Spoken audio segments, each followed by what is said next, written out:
சற்று முன் கிடைத்த செய்தியாக அதிமுக தேமுதிக இடையே கூட்டணி ஒப்பந்தம் கையெழுத்தாகியுள்ளது. சென்னை ஆழ்வார்பேட்டை நட்சத்திர ஹோட்டலில் இந்த கூட்டணி ஒப்பந்தம் கையெழுத்தானதாக தகவல் வெளியாகியுள்ளது. ஓபிஎஸ், இபிஎஸ், விஜயகாந்த், பிரேமலதா இந்த நேரடி சந்திப்பில் ஒப்பந்தம் கையெழுத்தாகியுள்ளதாகவும் தெரிகிறது. பெரிதும் எதிர்பார்க்கப்பட்ட நீண்ட நாட்களாக நீடித்து வந்த இழுபறி நிலை தற்பொழுது முடிவுக்கு வந்துள்ளது. அதிமுக தேமுதிக இடையே கூட்டணி தொடர்பாக ஒப்பந்தம் கையெழுத்தாகியுள்ளது. இது குறித்த கூடுதல் நமது செய்தியாளர் அன்சர் அலியிடம் கேட்கலாம். அன்சர் அலி, சொல்லுங்க, தற்பொழுது அதிமுக தேமுக இடையே இந்த கூட்டணி ஒப்பந்தம் கையெழுத்தாகியுள்ளது. எத்தனை தொகுதியில் ஒதுக்கீடு செய்யப்படும்? இது குறித்த விரிவான தகவலை பதிவு செய்யுங்க அன்சர் அலி.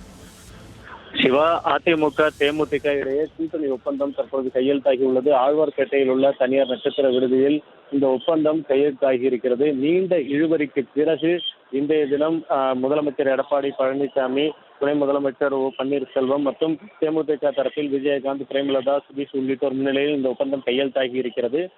எத்தனை தொகுதிகள் ஒதுக்கப்பட்டுள்ளன, எந்தெந்த தொகுதிகளில் இவர்கள் போட்டியிடுவார்கள் என்பது தொடர்பான அறிவிப்புகள் விரைவில் வெளியாகலாம் என எதிர்பார்க்கப்படுகிறது. எந்தெந்த தொகுதிகளில் போட்டியிடுவது என்பது தொடர்பான அறிவிப்புகள் பின்னர் வெளியிடப்பட்டாலும் தற்பொழுது இன்னும் சற்று நேரத்தில் முதலமைச்சர் மற்றும் பிரேமலதா, விஜயகாந்த், சுதீஷ் உள்ளிட்டோர் நட்சத்திர விடுதியில் செய்தியாளர்களை சந்தித்து எத்தனை தொகுதிகளில் ஒப்பந்தம் கையெழுத்தாகி இருக்கிறது என்பது தொடர்பான அறிவிப்பை வெளியிட உள்ளார்கள். தற்போதைய தகவலின்படி 4 இடங்கள் நாடாளுமன்ற தேர்தலில் போட்டியிடுவதற்கு தேமுதிகவிற்கு ஒதுக்கப்பட்டுள்ளதாக தகவல் வெளியாகி இருக்கிறது. இருப்பினும் உறுதியான தகவல் அவர்கள் வெளியே வந்து செய்தியாளர்களை சந்திக்கும் போதுதான் தெரிய வரும். ஏற்கனவே கடந்த சில நாட்களாக இந்த இழுபறி நீடித்து வந்தது. ஏற்கனவே கடந்த 6ஆம் தேதி பிரதமர் மோடி வரும் அன்று காலை முதலே பேச்சுவார்த்தை நடைபெற்று வந்தது. மத்திய அமைச்சர் பியூஷ் கோயலுடன் தேமுதிக இளைஞரணி தலைவர் சுதீஷ் பேச்சுவார்த்தை நடத்தி வந்தார். இதனிடையே திமுக தரப்பிலும் கூட்டணி பேச்சுவார்த்தை நடத்திய தொடர்பான சர்ச்சைகள் எழுந்தன. அதன் பிறகு மாலையில் மோடி பங்கேற்கக்கூடிய அந்த மேடையில் விஜயகாந்த் வருவார் என்று எதிர்பார்க்கப்பட்ட நிலையில் அவரது புகைப்படங்கள் அகற்றப்பட்டு மீண்டும் பேச்சுவார்த்தை மோடி புறப்பட்டு சென்ற பிறகு பியூஷ் கோயலுடன் இரவு 11 மணி தாண்டி நடைபெற்றது. ஆனால் அன்றைய தினம் இந்த உடன்பாடு கையெழுத்தாகவில்லை. உடன்பாடு எட்டப்படாத ஒரு காரணத்தினால் இந்த இழுபறி நீடித்து வந்தது. இந்த சூழ்நிலையில் இன்றைய தினம் இந்த அதிமுக தேமுதிக இடையே இந்த ஒப்பந்தம் கையெழுத்தாகி இருக்கிறது. சிவா,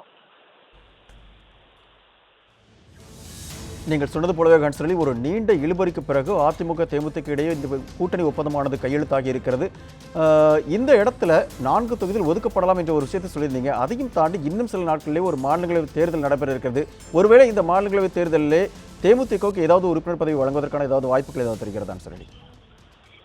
4 நாடாளுமன்ற தொகுதிகள் ஒதுக்கப்படலாம் என்கிற தகவல் வெளியாகி இருக்கிறது. அது தவிர மாநிலங்களவையில் ஒரு இடம் ஒதுக்கப்படுவதற்கான வாய்ப்பும் இருக்கிறது. ஆனால் இது அனைத்துமே இங்கு கசியக்கூடிய தகவல்களின் அடிப்படையில் தான் தெரிவிக்கப்பட்டுக் கொண்டிருக்கிறது.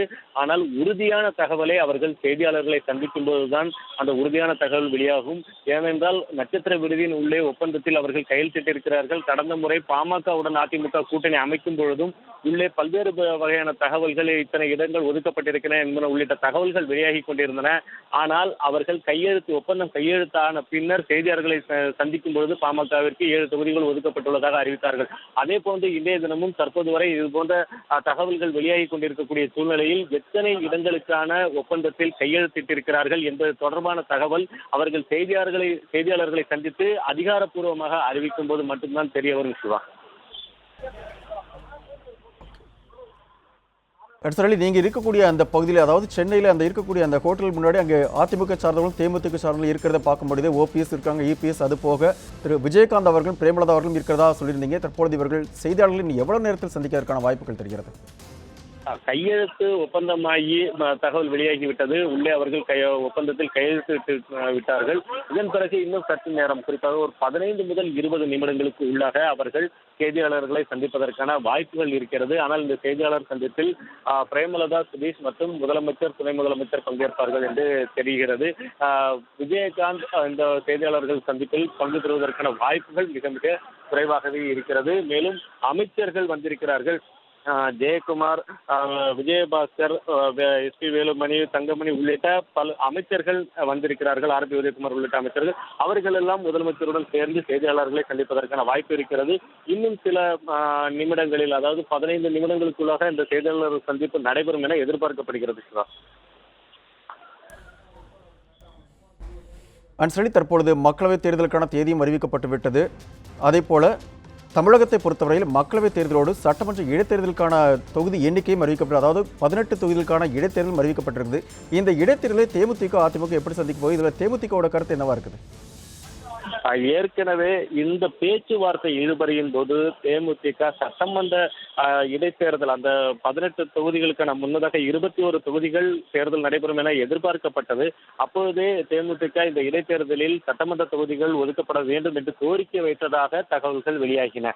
அதைத் தொடர்ந்துதான் இந்த பேச்சுவார்த்தை இழுபறி நீடித்தது என்று தெரிகிறது. அதே போல அதிமுக தரப்பிலிருந்து இந்த இடைத்தேர்தலில் ஒட்டுமொத்த சட்டமன்ற தொகுதிகளிலும் அதிமுகவை போட்டியிடுவது என அவர்கள் முடிவு செய்திருந்ததாக அதிமுக வட்டாரங்கள் தெரிவித்தன. தற்போதைய சூழ்நிலை வரை இதற்கு முன்னதாக பாமகவுடன் கூட்டணி ஒப்பந்தம் கையெழுத்தான போதும் சரி, பாஜகவுடன் கூட்டணி ஒப்பந்தம் கையெழுத்தான போதும் சரி, இந்த நிலைப்பாடில் அதிமுக உறுதியாக இருந்தது. பாமகவுடன் கையெழுத்து ஒப்பந்தமான போது பாமக தரப்பிலிருந்தே 21 சட்டமன்ற இடைத்தேர்தலிலும் அவர்கள் அதிமுகவிற்கு ஆதரவு அளிப்பது என்கிற ஒரு நிலைப்பாடை எடுத்திருப்பதாகவும் அது ஒப்பந்தத்தில் கையெழுத்தாகி இருப்பதாகவும் தெரிவித்திருந்தார்கள்.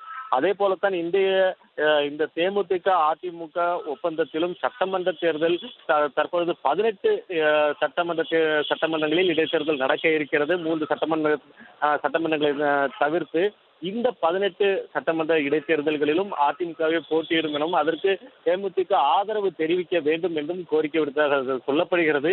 ஆனால் தற்போதைய சூழ்நிலையில் என்ன மாதிரியான முடிவுகளை எடுத்திருக்கிறார்கள் என்றால், கடந்த சில நாட்களாகவே இழுபறி தொடர்ந்து கொண்டிருந்தது.